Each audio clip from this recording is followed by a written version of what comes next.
Nanita ayaw pauwiin ng Davao, nagtatampo nilambing ni Teacher Nida. Mylene, may ayuda ulit. Hello mga kababayan, nagbabalik muli Elma's Vlog, magbigay tayo ng maiksing reaction video, sa live ni Tito Herns, kasama ang Tres Marias at si Teacher Nida. Nagtatanong ang ilang sa mga charity viewers, tungkol sa pag-uwi or vacation nila Mylene, at Nanita sa Davao, pagkatapos sa kanilang pasukan, at medyo malapit-lapit na rin.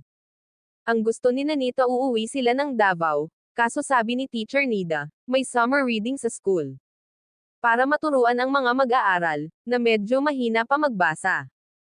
Pero gusto niyang umuwi ng Davao para makita daw niya ang kanyang pamangkin na wala ng nanay. At biniro nga nila Tito Herns na hindi ka uuwi ng Davao. Sila na lang Nanay Nor na ang pupunta ng Manila, kasama ang iba pang PB scholar. Pero si Pugong Be a Hero na ang baalang magdesisyon. Kung talaga bang uuwi nga sila Mylene at Nanita sa kanilang lugar. Sa darating na vacation, kaya naman si Nanita ay nakasimangot na.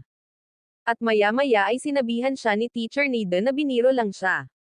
At sabay nilambing ni Teacher Nida, at nagpasalamat din sila sa isang charity viewers na nag-abot ng blessings kay Mylene, na hindi nagpabanggit sa kanyang pangalan.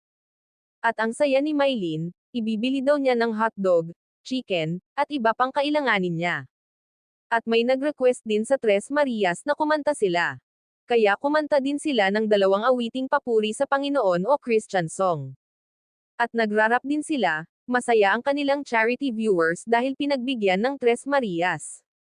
Mapanood ang full video sa YouTube channel ni Tito Herns TV, support din po natin Pugong Be a Hero, Tres Marias Vlog, PB Team ng Luzon, Visayas at Mindanao, ganun na rin sa aking munting channel, Elma's Vlog. Paki-support din po mga kababayan ko, kapag tayo'y manood wag po natin skip ang mga ads, para sa ganun na paraan makatulong din tayo sa kanilang mga tinutulungan. Hanggang sa muli, maraming salamat, God bless us.